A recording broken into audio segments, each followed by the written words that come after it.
I'm the most feared man in Hollywood. They don't like me in Hollywood. Why do they not like you in Hollywood? I don't wear dresses. I don't do that gay stuff on TV. You had to get some other black person to do that stuff. I'm talking, that's gutter. But they all confess they love the Lord. But you cannot compromise yourself if you love the Lord. So I play tough guys, but young kids want to be soldiers. Young kids don't want to follow a guy to wear a dress. You know what I'm talking about. Yeah. Wow. And it was kind of like, you're going to bite this bullet and then you in, where you got the wrong. Do you have your own internal checker about making decisions based off of the financial gain versus the philosophical aspect? You kind of mentioned that with the Kings of Comedy. So I just imagine, if you ever had those conversations with yourself, like, that looks like a good check. However, I like money like anybody else, man. It is not my ultimate driving force. I say it on stage. I say it on stage now, and I mean it. I've never had $200-300 million. Because if I ever get 50 million or 100 million, I quit. Wow. Okay. I like to golf and fish, man. Yeah. I don't need $300-400 million. I mean, if it just happens all at once, okay. But I'm not gonna kill myself. I'm not gonna kill myself. I'm all right. I've made a comfortable living. You never have enough money to just say you have enough, but I pace myself, and so far, I've been all right. I'm not going to sell my soul, and I'm not going to kill myself trying to get $1 billion. Yeah. God bless the people that do. That's where you choose to spend your life. I'm not mad. Yeah. I seen an interview where you mentioned that same particular quote, if I can make a living without selling my soul. You said that in 2016 in an interview with the journalist Kat Harvey. That's pretty big in terms of the conversation about selling your soul in Hollywood. Have you kind of witnessed things that you've seen others tend to lose themselves in this game? I know some people now who would do anything to be famous. I know some people that are in the game that are moderately famous that would do anything to take it up another level. I know some people in Hollywood that are financially comfortable that would do anything to take it up a notch.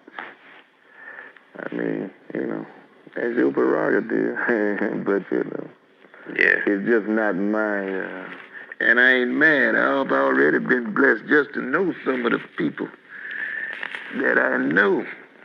Yeah. It's a blessing to me and to be comfortable. I've never had since I started performing comedy, I've never had another job. I've had some businesses, but I've never had another job since I've been doing it. But just to know, I know Jamie Foxx.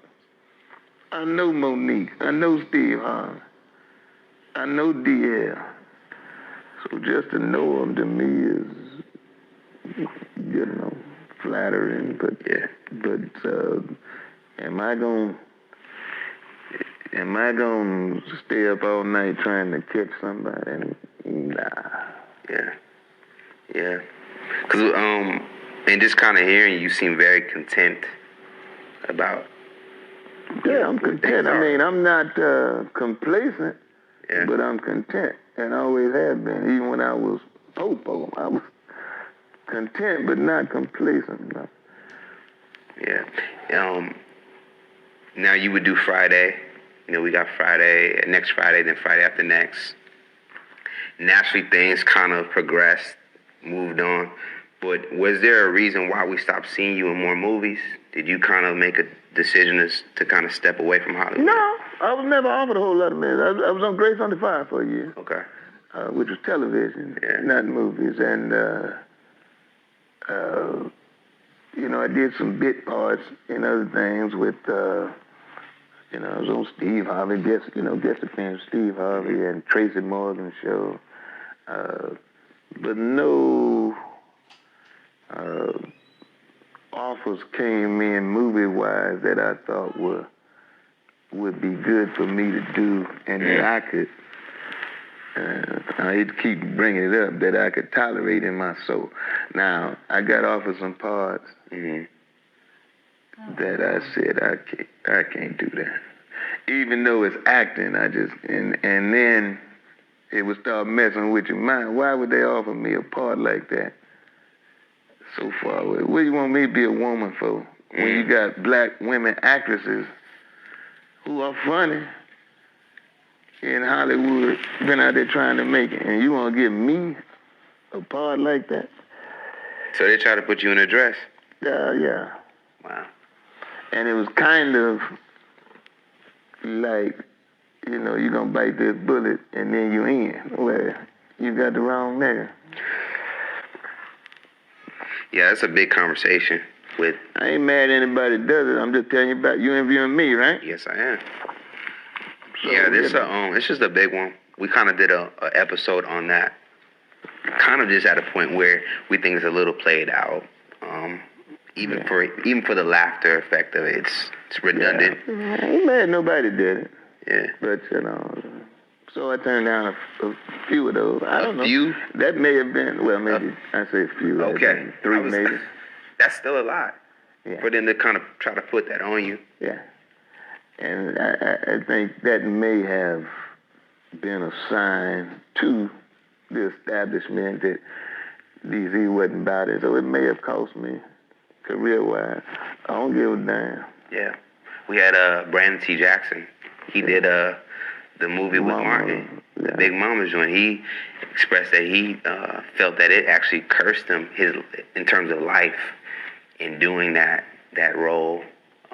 What do you think this dynamic is? Why do you think they want to see a brother like yourself in a dress? Well, my personal opinion is making you bow down.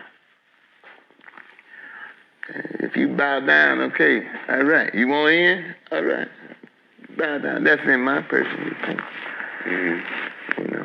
Now you can argue that, well, DZ, if you had done that, you would be this and that. Whatever. That's kind of hard, because I see you as like a man's man. So if there's images of you in a dress, that could probably affect that persona or the presence that you have a little bit. Yeah. Now I ain't mad at even in real life, but if that's what you want to do, you do you, man. Okay. But I ain't about it. Okay. I'm not willing to compromise to that extent for no measly amount of money. And I'm saying measly, a few $1 million. Yeah. And then some of those roles came out. They went on and did it without you. I can't name any in particular where I was offered a part and somebody took it and put a dress on it and blew up or whatever. But yeah, the project one monkey don't stop no project. I couldn't stop no project. It went wrong. It's like everything went right. Everything went wrong when I put on that dress. My split was already overdone. It was like it was hacky, and I did it purely for the money and the work with Martin Lawrence. Yeah. So I didn't do it for the purity of comedy, but I did it for the purity of work with Martin. But I believe that it was still more than money. Like, damn, I'm gonna get a big check, Yeah. Cat Williams was trying to always say, Brandon don't wear a dress. He called you, or is it? No, he was saying in the media. He was really trying to help me. At the time, I didn't know that. I was immature. Right. I feel like, dang, why? I'm trying to make it. Why you bashing me? I think the dress, personally, is a thing that is not in our culture to do. And I think everybody will want to put their culture on us. And no, not to hate your culture or your God. Mm-hmm. If your God say you can put on a dress and your culture is normal for you, that you have the right as a human to choose that. But me, for my God and my culture, my ancient culture, we didn't do stuff like that. Yeah.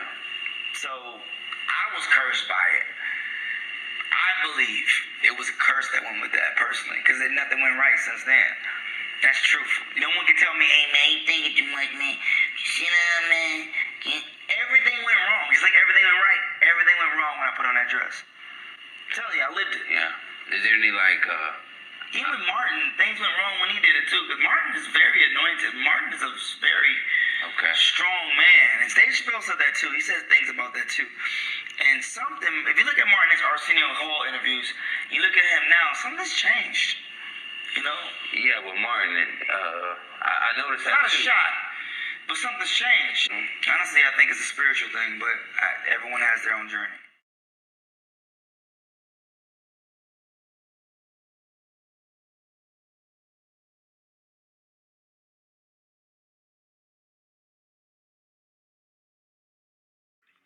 At the end of the day, Kevin doesn't have to worry about what people are going to say about him wearing a dress because of the long line of dress wearing people before him. So now we have Big Mama's house 1, 2, and Williams has a theory that he goes around telling everybody, you know, Cat doesn't hold his tongue, that every single funny black man, they make you wear a dress. But Cat doesn't think it's funny. He thinks it's emasculating and demeaning to black people. And Brandon's taking it personally, because, well, you know. Right. Don't give me that about I wore a dress. You ever asked, ever had a role where you were going to dress like a woman in that role? Had you accepted it? No, it was a part of a comedy. I was doing a sitcom, and it was just a quick suggestion. I was like, oh, kid, I'm not doing that. And okay, cool. My manager knows. Don't even send me in for no shit that involves something that I'm not morally comfortable with. Mainly playing some sort of homosexual / transvestite, whatever the case may be. You know, I'm not with it. There's plenty of other people that are with it. And I probably get less calls because of that. See what I'm saying? My phone probably doesn't ring as much as it would if I would say, put me in the game, coach. I mean, I'm a conspiracy theorist to a degree. Like, when I connect dots that maybe shouldn't be connected, I don't know. But certain dots, like when I see that they put every black man in the movies in a dress at some point in their career, I'll be connecting them down like, wow, these brothers got to wear a dress. What we gonna do right here is go back. Way back. Back into time.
I'm like, wow, these brothers got to wear a dress.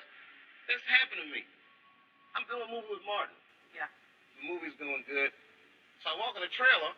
I'm like, man, this must be the wrong trailer because there's a dress in here. They come in. The writer comes in. I think he's the writer. He's like, Dave, listen, you got this hilarious scene where Martin's sneaking out of jail. So he disguises you as a prostitute. And he put this dress on. And, what? A prostitute? Nah, I'm not doing that. I don't feel comfortable with that. That should have been in the discussion. What? You don't feel comfortable with it? I mean, it's a hilarious bit. All the greats have done it. So, well, if all the greats have done it, it's kind of hacky, right? You're right. So why don't we just not do it? Because I don't feel comfortable wearing a dress.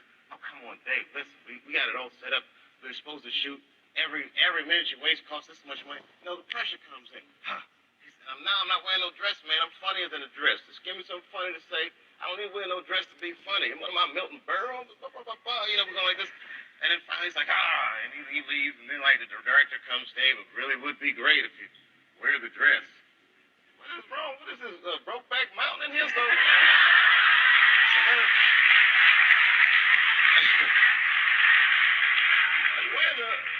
wear the dress. I want to wear the dress. I want to wear this dress. Oh, gosh, this guy's so difficult. They leave. Now the producer comes, come on, David, would be so great. I mean, and then I started thinking about all the comics that I've seen. Man, strong brothers, why they putting us in these dresses? But the minute it was clear, I was adamant, I'm not wearing a dress. I'm not wearing the dress. All right, fine. Think of something else. That comes back 10 minutes later. The whole new scene. Damn, how did you write the scene so fast? It's like, so you gotta take it. I don't think anyone saw this one. I mean, you have to have boundaries. You have to have limits that you refuse to cross. For me, I know what they are. They've yet to been challenged, so I don't have to speak on them. I was asked to dribble a basketball on the talk show this morning. I said no to that. That was a dress, but I was like, no, I'm gonna look stupid. At the end of the day, you got to know that you're a brand. I'm a brand. You need to protect your brand at all times. When things happen that can possibly affect your brand, your brand can be diminished, and you don't want that to happen. So, protecting my brand is definitely. I've never seen Medea in a pantsuit. I think she wears dresses. So now I'm saying, why are we picking on poor little Kevin Hart? Because it was his turn next. Some of us are against the Illuminati, and we are against the Illuminati at our own detriment. When people are against the Illuminati, then they get punched in the face all the time. The press hates them, and nobody likes them.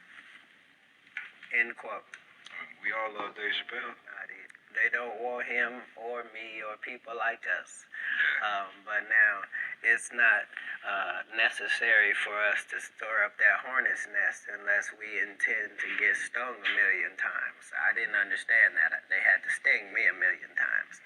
I'm still not going to join, but I respect it a little more. Shit works, ladies. You understand? This bitch was at the end of the mile. She was at 498. She ended up tricking for Iceberg for another 6 months. She must have turned another 200 tricks for him. Do you understand? Like the whore that they turned us into.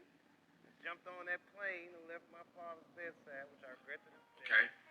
If blacks and whites all started off on a fair thing, like black men, white men, black women, white women, Asian, if we all started off on a fair and equal basis, and it wasn't this like white superiority against black inferiority, it wasn't this suppressive shit, maybe you go, you know what? Because Jack Lemmon, famous actor Jack Lemmon, Milton Berle, they all dressed up as women. It was funny. It was funny shit. Flip Wilson, famous black comedian from the 70s, did Geraldine. He killed it. He had his own show. He played different characters. Jamie Foxx. Jamie Foxx. Started out as Wanda. And for me, I think a lot of black men have done it out of wanting to get to the next level. That's my opinion. I can't do that shit. I'm not doing it because, to me, they always say, but you're an actor. I go, yeah.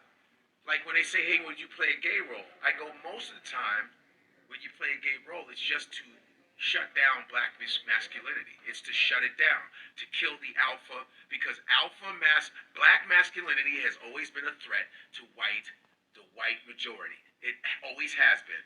You know, in white families, they say, you better not date no goddamn nigga.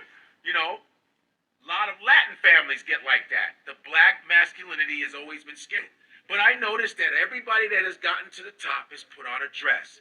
And the motherfuckers that don't put on a dress, it's always this resistance and shit like that. And when they say a gay role, I go, hey, I'm not even homophobic at all. Why don't you give that role to a gay black actor who actually has the nuances of being gay, who's not buffooning his community, who actually understands what it's like to be gay? Give it to them. They're unemployed.